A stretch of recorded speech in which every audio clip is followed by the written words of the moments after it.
Gregorio, mga tromya kami nga, nakabantay naman kaka dito sa pagtakas niya. Gregorio, makakawala na kaya siya ng tuluan dito sa lasla. Pinipilit dito ni Gregorio na makakawala, pero grabe naman ang habol ni Romya kami nga solo breakaway. Makakawala na kaya si Gregorio ng Team Dandex, kakayanin na kaya mamimintin dyan hanggang finish line.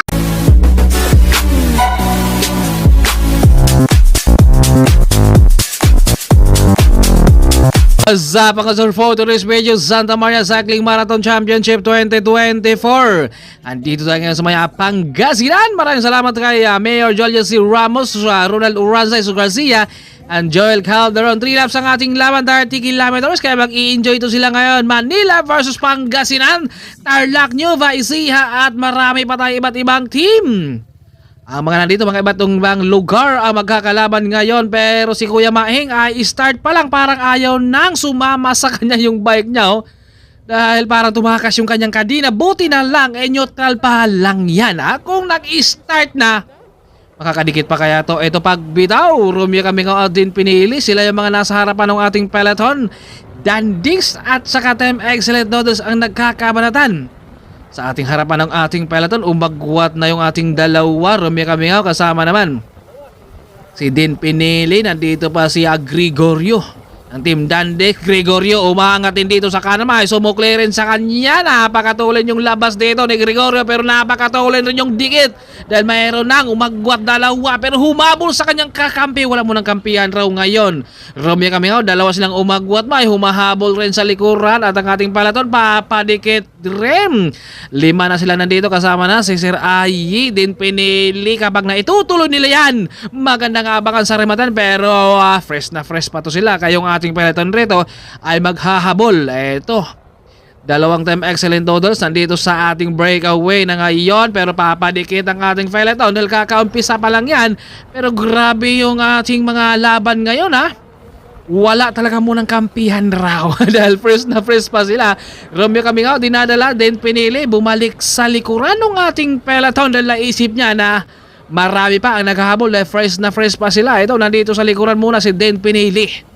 Kumbaga, sinubukan lang niya kung makakawala ba siya kanina sa kamay ni Romeo Camingaw, at ngayon bumalik na muna sa likuran ng ating peloton. Shout out guys, Kultura Isgapes, Bob Reñan, Wilson Isgano, and Arwin Izita. Maraming salamat sa lahat ng subscribe, at sa mga hindi mo nakapag-subscribe dyan, please do subscribe and hit the bell button. Huwag kalimutan mag-like, share, comment by video. Shout out din kay Sir Alex Milan ng Team Excellent Noodles, Sumani si Rice, lahat ng Bog Time Excellent Noodles. Kung kanina ay ito ang naghabol, ngayon siya naman ang ating breakaway. Andito na si Gregorio ng Team Dandex. Ito, umagwad na siya dito, pero si Romeo Camingaw naman ang bumibit-bit sa ating peloton. Manila versus Pangasinan, pinipilit talaga dito ni Gregorio na makakawala sa kamay ni Romeo Camingaw, pero grabe naman ang habol ni Romeo Camingaw at umangat dito sa harapan si Idol Romeo Camingaw ang tagahabol nila dito. Ngayon mapapagod si Romeo Camingaw dahil kapag may lalabas siya ang maghahabol.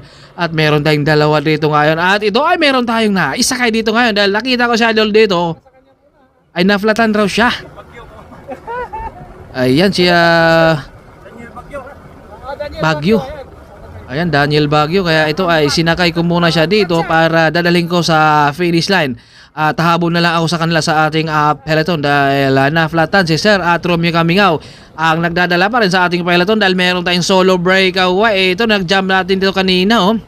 Binanatan sa harapan si Romeo Camingaw, at ngayon pinipilit niyang umagwat sana, pero nasa likuran na ang ating peloton. Binibit-bit rin ni Romeo Camingaw, at nag-jump naman si Kuya Maing para dumikit. Ito, may nabuong breakaway. 4 na sila dito. Kapag nagpapalitan sila dito, pwede na maitutuloy yan, pero sabit na muna dyan si Kuya Maing dahil aantayin yung kanyang kakampi na nasa likuran dahil si Romeo Camingaw rito ang tagahabol, tagahatak pa. Makakarimati pa kaya yan siya ngayon, pero walang ahon to at patag to, kaya marami ang malalakas dito ngayon. Yun nga lang, medyo malakas ang ating hangin. 4 sila na dito kapag nagpapalitan sila dyan, at kapag pumalit dyan si Kuya Maing, pwede lang maitutuloy doon ng 4 dahil binakuran ni Romeo Camingaw. Pero syempre nandito si Romeo Camingaw na handang rumimati, kaya ito ay naghahabol talaga sila. Grabe, hindi na makakawala. At nandito si Madam. Shout out sa inyo, Madam Raja Bridezeb. Nandito si Din Pinili. Ito yung mga delikadong moves dahil kapag pagod na yung mga nasa harapan, ito ang babanat ngayon. Abangan natin ito mamaya-maya konti. Siya din pinili kung paano siya makakabanat dito dahil start pa lang lumabas na siya pero hindi siya nakakawala kaya bumalik na muna sa likuran at nasa likuran na nauli siya. Dahil pinagmamasdan niya yung harapan ng peloton natin kapag walang makakawala yan, siya ang babanat. Yun ang kanyang moves dito niya din pinili kaya bumalik siya sa likuran. Romeo Camingao, kumbaga nandito lagi sa harapan natin para kapag may mga bumabanat ay madali niyang makita. Ito, dinadala ni Romeo Camingao dito. Grabe, kapit na kapit sila dito dahil hindi nila pwedeng pabayaan dito si Romeo Camingao dito dahil alam nila na malakas na dikitan Romeo Camingao rin dito. At din pilini bumanat Romeo Camingao na naman ang humahatak dito sa ating peloton ngayon. Mapapagod talaga to dito si Romeo sa kakahabol, sa kakacheck. Eto, nagkakabanatan. Gregorio, bumabanat na naman sila dito. Si Sir Ai, ito, nakikipagbakbakan rin. Andito si Sir Ai. Romeo talaga ang humahabol rin dito sa mga bumabanat sa ating harapan. Andito naman sa likuran si Din Pinili. Bumalik ulit siya dito sa ating likuran. Ito, may bumabanat. Romeo Camingao na naman ang humahabol. Mapapagod yan.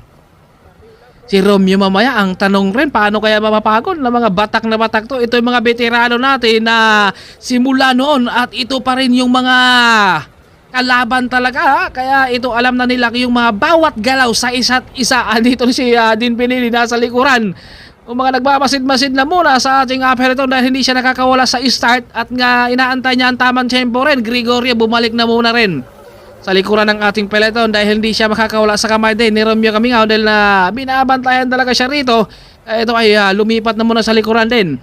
Nasa harapan, Gregorio sumusugod na naman sa kaliwa rin dito. Umangat na naman dito si Gregorio. Makakawala na kaya siya dito sa last lap. Nakawala na nga dito si Gregorio na Team Danix. Romeo Camingao na naman ang humahabol dito. Makakadikit ba kaya dito si Romeo Camingao?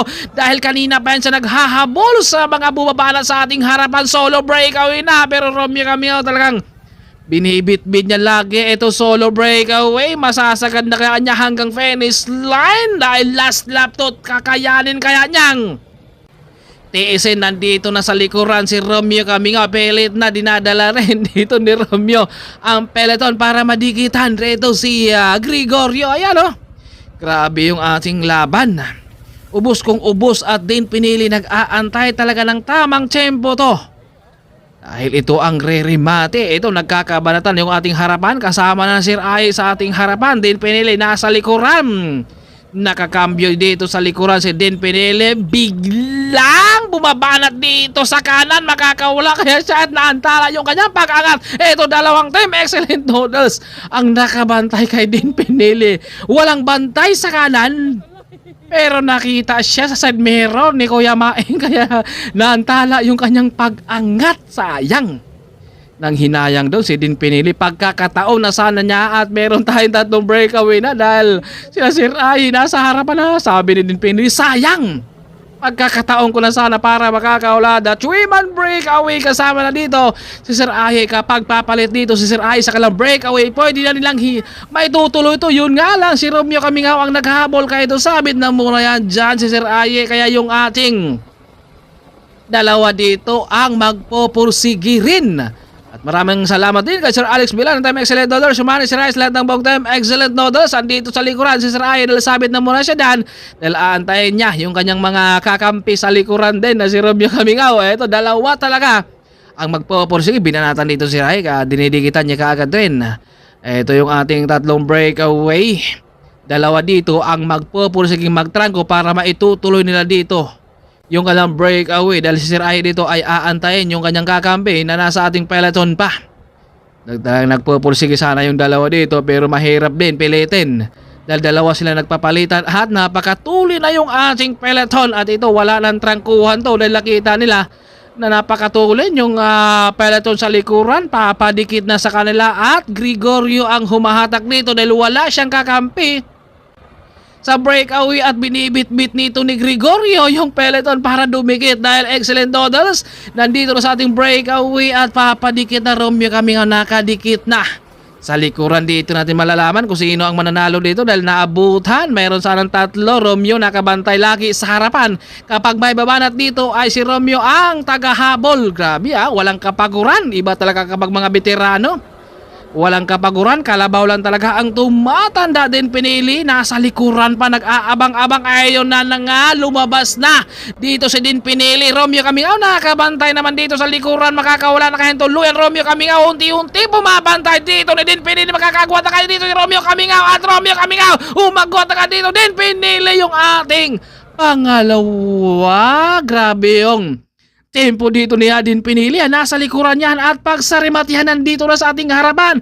Pinilit na sana ditong rumimatin din pinili, pero eto pinantayan siya ni Romeo Camingao, talagang nakabantay na kagad. Mga veterano talaga, veterans move, kalabaw lang talagang tumatanda. Yan o, champion na dyan si Romeo Camingao at si Din pinili.